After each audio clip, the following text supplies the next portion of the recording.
Hola a todas y todas, les agradezco su presencia. Mi nombre es María Cristina Alberdi, soy investigadora de la Universidad Nacional de Rosario. Tengo una trayectoria en el campo investigativo y de docencia en la educomunicación de más de 25 años. Me desempeño como docente en las cátedras de educomunicación, de la licenciatura en comunicación social y en el profesorado de comunicación educativa. Dirijo el Centro de Investigación en Comunicación en Contextos Socioeducativos de la Facultad de Ciencias Políticas. Y bueno, he sido convocada aquí para reflexionar en la relación de la educomunicación en este contexto que nos toca vivir a todos, tanto a nivel local como a nivel global. Y que estamos después de 9, 10 meses en instancia frente a la promesa de una post-pandemia con la llegada de la vacuna. Por eso les propongo que reflexionemos, compartamos algunas ideas que hemos tenido con el grupo de investigadores que trabajo y que pensemos en una pan-educomunicación para la post-pandemia. Para eso les propongo que recuperemos algunos antecedentes en educomunicación, centrándonos fundamentalmente en la tradición latinoamericana de Pablo Freire, Mario Kaplún, María Cristina Matas, Teresita Quirós, Jorge Huervo, Jesús Martín Barbero, que nos permiten recuperar la tradición de la relación de comunicación, educación en diversos contextos culturales, pensadas desde las alfabetizaciones como modo de inclusión social, de construcción de ciudadanía, superando esta visión centrada en las tecnologías de la información y en este momento en las tecnologías digitales, para poner eje fundamentalmente en las prácticas y en los saberes educomunicacionales. Recuperar sus voces y ponerlas en diálogo con los que hoy nos toca transitar en este contexto de pandemia globalizada, donde aparece continuamente atravesada la tensión entre lo global y lo local, una pandemia que por otro lado ha permitido transformar la brecha que no es solo digital, sino que es económica, cultural y que alcanza a nivel local e internacional distintas dimensiones. Indudablemente estamos en un escenario muy complejo, marcado por la incertidumbre. Nunca lo habíamos imaginado, o lo habían imaginado algunos autores, escritores y directores de ciencia ficción. Tuvimos de algún modo que volver a nuestras cavernas, replegarnos en un tiempo de tanta movilidad, de tanta aceleración. Los tiempos y espacios se vieron alterados, como así también las prácticas, en todos los ámbitos, en el ámbito del entretenimiento, de los consumos de la cultura popular, del trabajo que se volvió teletrabajo. También así esto impactó en la educación formal y no formal, que se vieron interpeladas, debieron recrearse en torno a procesos de mediatización, donde las TIC, no solo las digitales, sino tanto analógicas, juegan un papel destacado. En todo modelo educativo subyace un modelo de comunicación y de tecnología del conocimiento.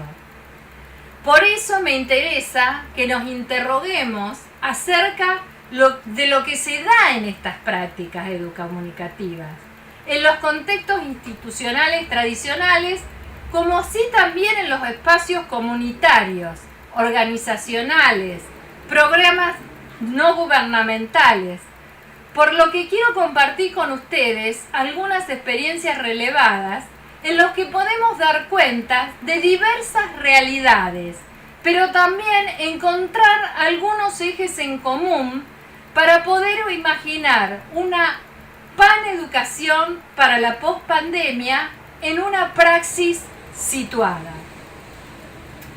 En los espacios educativos de niveles primarios, medios, terciarios y universitarios, a partir del 19 de marzo en Argentina, debieron mutar intempestivamente de la virtualidad, de la presencialidad a la virtualidad.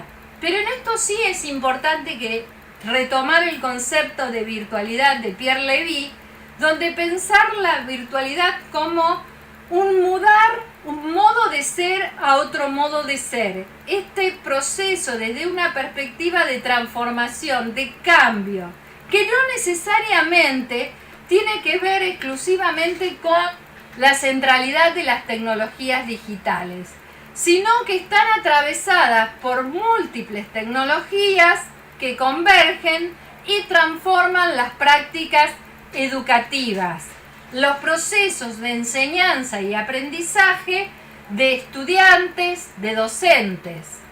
Entonces ahí también hay un punto para observar, cómo las aulas tradicionales encerrados por los muros de las instituciones se vuelven transparentes, se expanden, se extienden hacia los hogares. Son partes de los muros también de los hogares a través de esta mediatización de las tecnologías, que se pueden dar desde los textos impresos diseñados, la radio, la televisión, los grupos de WhatsApp, las redes sociales o las plataformas educativas y las aulas virtuales de las plataformas educativas. Aquí el juego se ha abierto.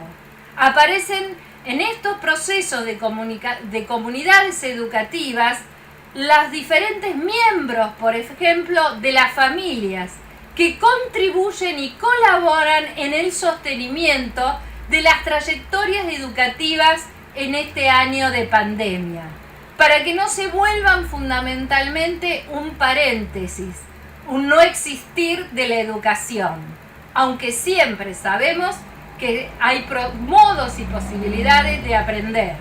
Y en este sentido me interesa recuperar la educación como un proceso de producción de conocimiento socialmente constituido.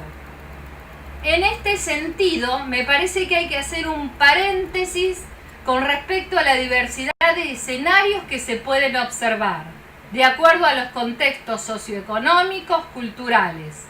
Esto que me refería anteriormente, la tensión entre el centro y la periferia, lo urbano y lo rural, lo local y lo global. Y en esto, como tema crucial, aparece el acceso a las tecnologías y el acceso a la conectividad. Podemos identificar en este trayecto que hemos ido transitando diferentes momentos. En diferentes momentos tuvimos miradas optimistas, miradas apocalípticas, donde se pone a las tecnologías muchas veces desde la perspectiva optimista como aquellas de que por solo su acceso implica la posibilidad de la resolución de problemas. Esto ya no es un discurso nuevo, sino que hay diferentes experiencias relevadas a partir de las trayectorias de los estudios en educomunicación desde la década del 50, 60 en adelante. Entonces, justamente, vamos a pensar desde una perspectiva crítica de esa relación de las tecnologías, en el sentido más amplio del conocimiento, como interfaces entre los diferentes actores involucrados en los procesos educativos, y en esto que se hace en la educación formal es la transmisión del conocimiento de los contenidos curriculares legitimados de acuerdo a los diferentes niveles, los contenidos mínimos que debe acceder un alumno o alumna para legitimar sus aprendizajes, garantizar sus aprendizajes. Bueno, ¿qué es lo que se dio? ¿Cómo fueron también desde las políticas de Estado las respuestas a esta situación? En el caso de Argentina, me permito leerles acá, la Cámara de Diputados de la Nación, con la modificación del artículo de la Ley Nacional de Educación, planteó expresamente habilitar la modalidad de educación a distancia, abierta o virtual, para todas las edades, todos los niveles y modalidades educativas, con carácter excepcionalidad en estos tiempos de pandemia y de emergencia. Para eso, justamente, el Ministerio de Educación de la Nación, junto con los medios audiovisuales del Estado, Canal 7, que es un canal de televisión abierto, Encuentro, que es un canal cultural, Paca Paca, que es un canal destinado a la niñez, y Radio Nacional, con todas sus emisoras a lo largo del país, decidieron profundizar su perfil educativo.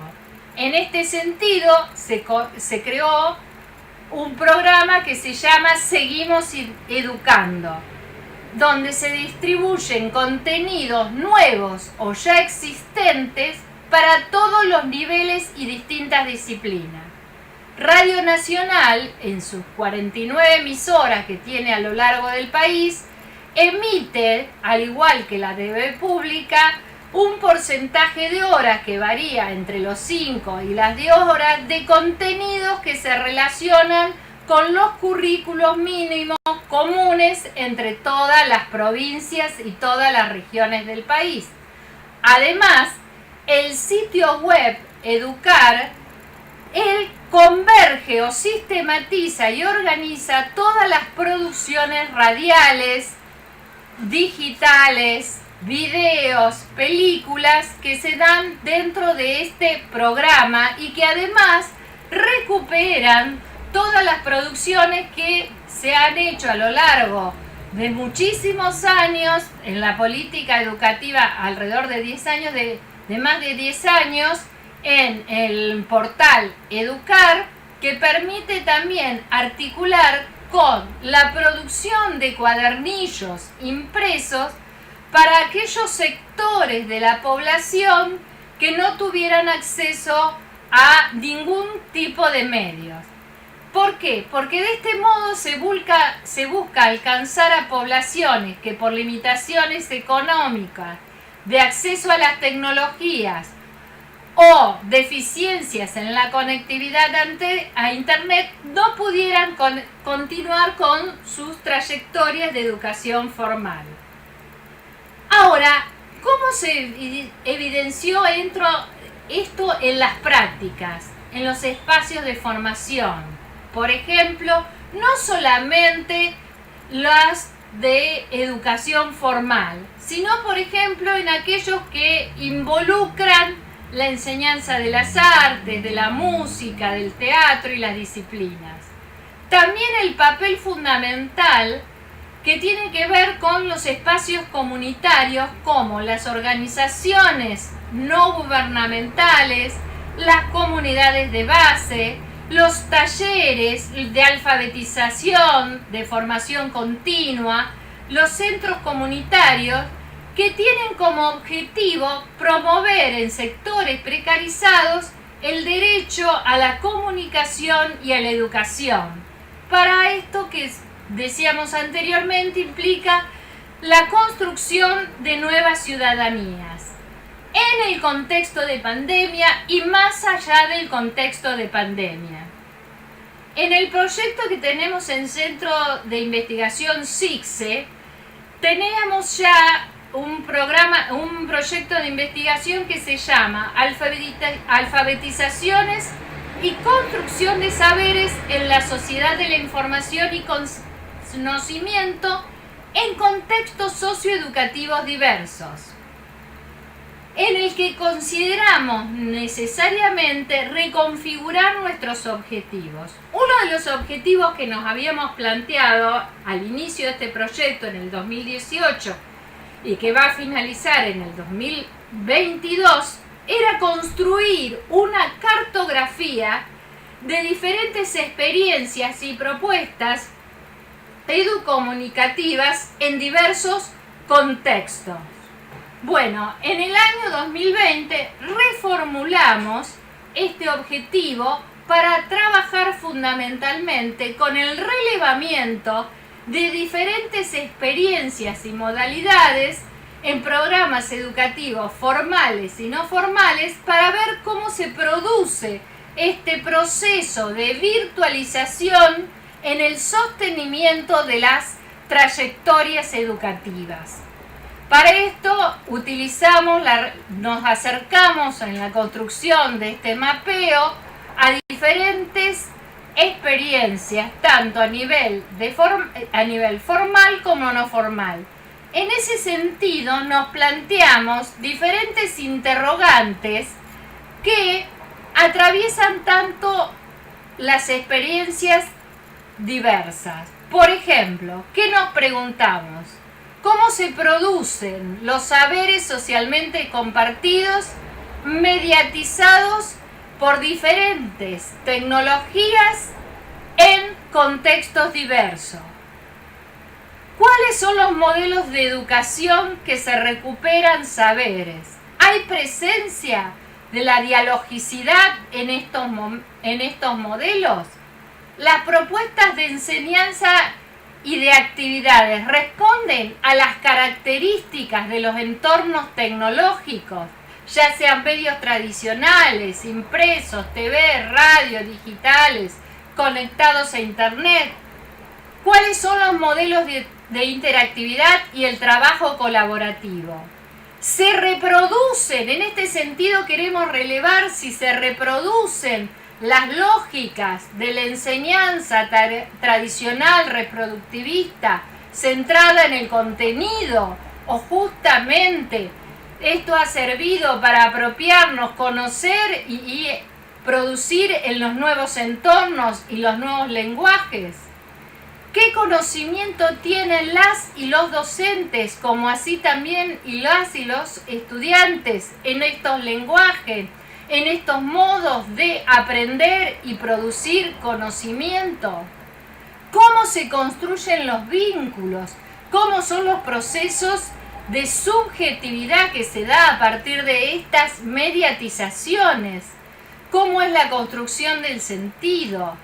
¿Cómo además en este contexto de pandemia se piensa la educación para en una educación reformulando los conocimientos tradicionales y los contenidos tradicionales que puedan repensarse de la pandemia? ¿Cuáles son las estrategias necesarias para poder desarrollar aprendizajes que van a quedar a lo largo de nuestra vida y no solo en el momento de post-pandemia, sino que tiene que ver que estas situaciones han generado transformaciones, cambios, prácticas que han impactado en nuestro hacer y en nuestra vida cotidiana? ¿Cómo es la recuperación de saberes para una futura educación? Estos son algunos de los interrogantes que nos formulamos en el equipo de investigación. Por eso me parece interesante que pensemos justamente qué se da en las prácticas educativas en la educación formal. En el caso, primero vamos a partir de aquello que también está más difundido, que más llamó la atención en un primer momento y que lo continúa haciendo, que es la utilización de las tecnologías digitales, ya sea a través de aulas virtuales, plataformas, redes sociales, y ahí vemos una diversidad del uso que hicieron los y las docentes para recrear las aulas, para expandirlas, para ingresar a los hogares y poder mantener la cuestión educativa, que la escuela siguiera viva, siguiera en acción, más allá de las críticas que en la actualidad se nos están haciendo a todos los docentes de las diferentes propuestas. Entonces allí vamos a ver cómo uno de los primeros ejes que se focalizó fue justamente plantear aulas virtuales.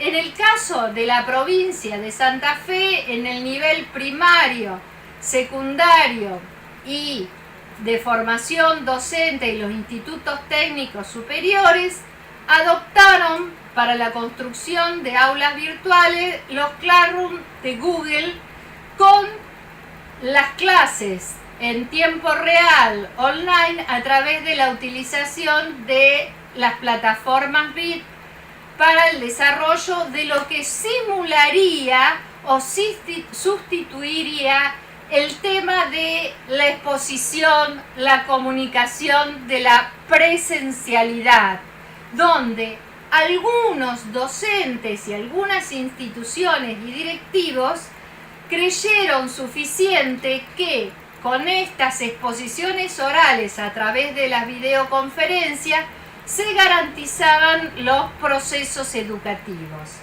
Indudablemente, el modo de pensar la interacción, el trabajo colaborativo, la participación, llevó necesariamente a hacer aprendizajes sobre el uso de estas tecnologías para aquellos docentes que nunca las habían incorporado en las clases presenciales.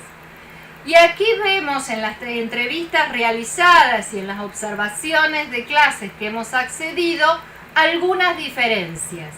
Aquellos docentes innovadores que ya utilizaban las tecnologías de la información, los classrooms, las redes sociales, como apoyo a las clases presenciales, la transposición a la educación virtual digitalizada se les vio facilitada y generaron procesos de trabajo colaborativos, la formación de comunidades educativas, incorporaron los recursos de interactividad como implica el trabajo en línea, en procesos presenciales, pero también incorporaron el uso de los foros de discusión, los chats en tiempo real, trabajos con wiki, incorporaron algunos de ellos el uso de tutoriales, del TikTok, de las redes sociales, la producción de contenidos audiovisuales generados por los alumnas y alumnos utilizando el dispositivo de los teléfonos celulares. Es decir, aquellos docentes que se caracterizan por tener un perfil innovador y que ya habían utilizado estas tecnologías en diferentes aplicaciones de la educación presencial, se le vio facilitada el desarrollo del trabajo y de la extensión educativa áulica. Ahora también tenemos un alto porcentaje de docentes que no tenían formación en el uso de tecnologías y ahí hubo una curva de aprendizaje e inclusive algunos que nunca llegaron a adaptarse al uso de tecnologías y usaron los entornos de las aulas virtuales como repósitos de contenido y el MIT como supletorio de la clase expositiva presencial. Indudablemente, en la clase de la presencialidad, la construcción de vínculos, el contacto con los alumnos, el ida y vuelta de la comunicación cara a cara, facilita toda una serie de interpelaciones, de reconocimiento de dificultades. Esto por la mediatización de las pantallas y de estas interfaces muchas veces se ha vuelto caótico y ha hecho también y ha contribuido a la deserción de grupos de alumnos y también de algún modo a la deserción de propuestas de innovación por parte de algunos docentes y también por parte de las instituciones. Es decir, que frente a una mirada tan positiva que se tiene de las tecnologías, podemos reconocer diferentes limitaciones a repensar y trabajar tanto en la formación de los docentes. Pero también aquí aparece otra cuestión a poner en discusión.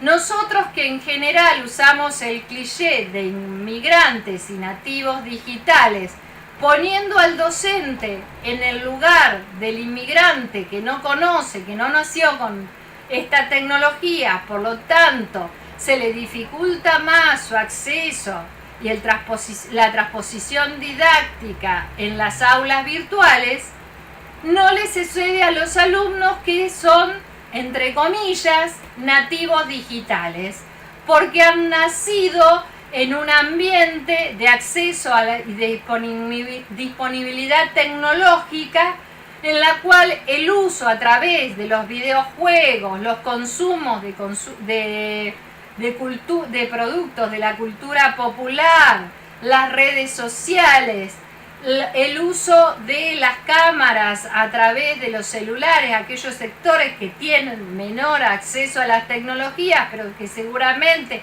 acceden a los jueguitos y acceden a filmar videitos. ¿Qué ha pasado con todo este conocimiento invisible si pudieron justamente adaptarlo para aprender en el ámbito de la escuela y de la educación virtual digital? Y ahí encontramos serias dificultades con respecto a cuestiones que se dan en la organización de los tiempos, la organización de las actividades que deben realizar, que en muchos casos debemos reconocer que fueron excesivas y que también no tuvieron mucha orientación. Y ahí jugaron un papel muy importante las familias que contribuyeron a apoyar el momento de aprendizaje de sus hijas y de sus hijos. Entonces ahí resulta interesante cómo aparecen nuevos modos de interacción y de construcción del conocimiento, y pone en discusión este concepto de nativos e inmigrantes digitales. Muchos alumnos se encontraron frente a la dificultad de que no sabían sistematizar, por ejemplo, información en una tabla Excel para construir una infografía y para representar ciertos contenidos. Entonces ahí también es interesante ver cómo también los alumnos debieron adaptar sus conocimientos y saberes del uso de las tecnologías a objetivos que tienen que ver con la adquisición de determinados contenidos necesarios para continuar en los cursados de los niveles educativos.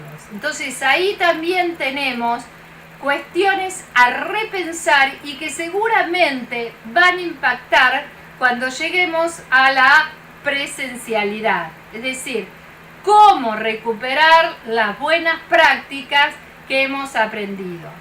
También muchos de los docentes y de los alumnos, para adquirir determinados conocimientos, lo que hicieron fundamentalmente es recuperar algunos contenidos que están en internet a partir de tutoriales, el uso de centros de información, de bibliotecas, de simulaciones para el aprendizaje de las ciencias. Es decir, que eso permitió una convergencia no solo de plataformas, sino también una convergencia de la sociedad y de los actores sociales con respecto a las prácticas y a los usos. También debemos reconocer que se dio y se dan particularmente dificultades muy grandes para aquellos alumnos que no acceden a estos dispositivos tecnológicos y aquellas escuelas que no tienen conectividad. Por lo tanto, los alumnos y alumnas que concurren, como así también sus docentes, afrontan esta problemática. ¿Cómo pensar entonces con la incorporación de las otras tecnologías de la información y conocimiento? ¿Cuáles fueron las estrategias que se imaginaron y se pusieron en acto? Y ahí nos referimos y pudimos relevar, por ejemplo, la experiencia que se da de las escuelas de las islas que se encuentran frente a la ciudad de Rosario, que además su población se encuentra en un contexto precarizado y sin dispositivos tecnológicos. ¿Cuáles fueron las estrategias que pensaron los docentes de las islas? Recibieron los cuadernillos que tanto de Nación y de Provincia de Santa Fe otorgaban con el diseño de contenidos y actividades que eran transversales a diferentes grados. ¿Cómo los socializaban? Ya que tenían un problema no solo de conectividad tecnológica, sino también de conectividad por el espacio geográfico que están aislados. Generalmente los alumnos concurren y viven durante la semana en las escuelas de las islas. Ahora los alumnos estaban cada uno en sus hogares. Las docentes lo que hacían era comunicarse a través de videitos, a través de mensajes de WhatsApp. Inclusive desarrollaban videitos con explicaciones utilizando un pizarrón que luego enviaban y compartían con aquellos padres que tenían celulares.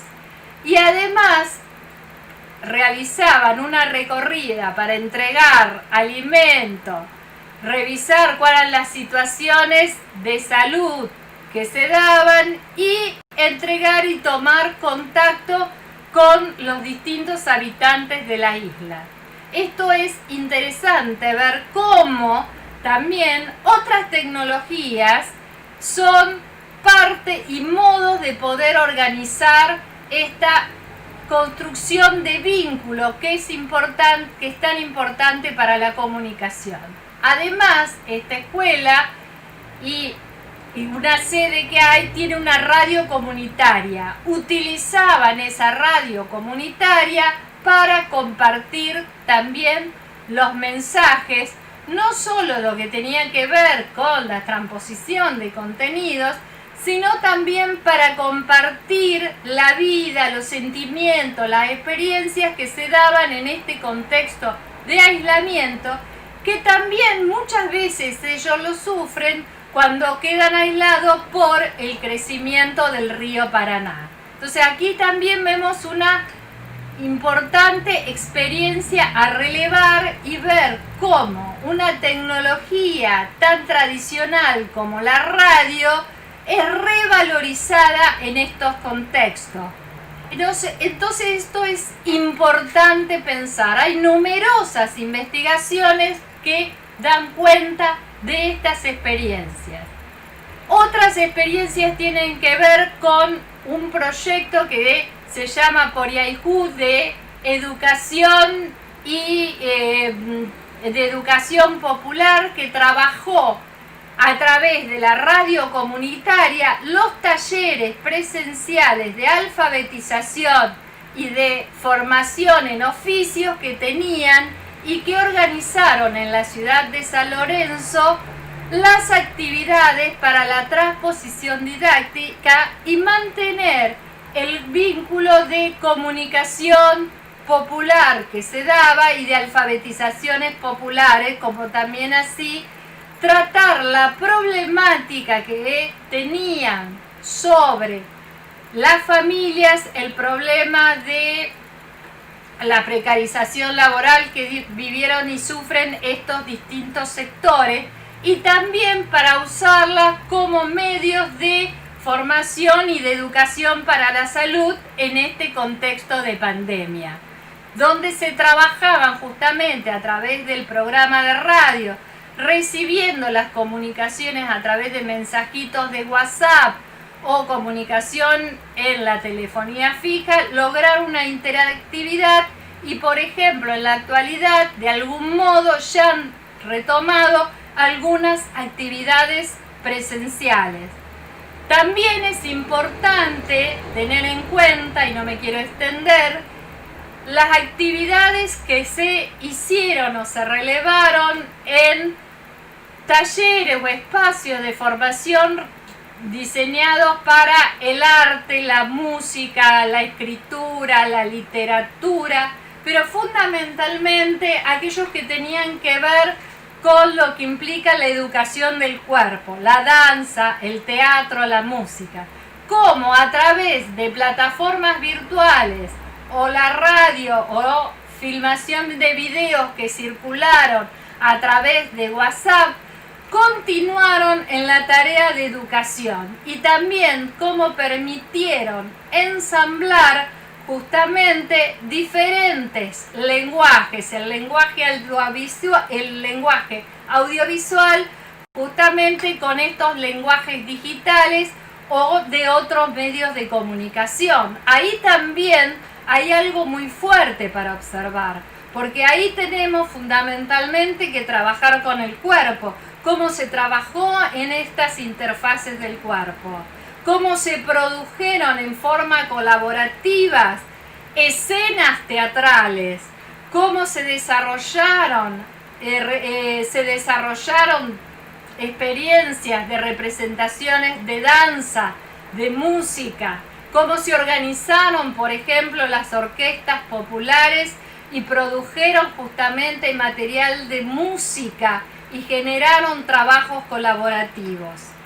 Indudablemente, y para ir cerrando, pensemos que hay una diversidad de experiencias para investigar, observar, donde aparece justamente esta cuestión de la brecha, que como dije al principio no es solo digital, pero que aquellos actores sociales comprometidos con los derechos a la comunicación, al acceso a la educación, intentaron de alguna manera sostener a través de estrategias educomunicacionales el proceso de la educación y sostener fundamentalmente en momentos críticos la construcción de un vínculo social que nos permita también acompañar las dificultades que tienen que ver con la salud física, con las diferentes dificultades que generan el aislamiento con la salud mental. Entonces ver cómo muchas veces, tanto desde la educación formal como los espacios no formales, podemos generar diferentes estrategias que tiendan a la incorporación de diferentes sectores excluidos, que en este caso no tienen que ver fundamentalmente o exclusivamente con la precarización, sino también pensemos en las y los jóvenes que en sistemas y en momentos de aislamiento sufren crisis de subjetivación y de subjetividad, así también como lo que se da en los adultos mayores, que también es un espacio para relevar y pensar cómo utilizaron estos medios, estas tecnologías para mantenerse en comunicación, cómo se generaron espacios de producción de cursos, de enseñanzas de fotografía, de literatura y de música que permitieron contener de algún modo este aislamiento social que se nos dio a partir de la pandemia. Por eso me parece que, para cerrar y parafraseando a Freire, la pospandemia debe recuperar una educomunicación de la esperanza. Abro a todos el debate a través de los foros, los invito justamente a que continuemos construyendo una cartografía de estas vivencias que hemos transitado y que seguiremos transitando para recuperarnos, para recuperar las experiencias y promover espacios de inclusión social, de democratización de la comunicación y la educación. Gracias a todos por su participación, espero los comentarios.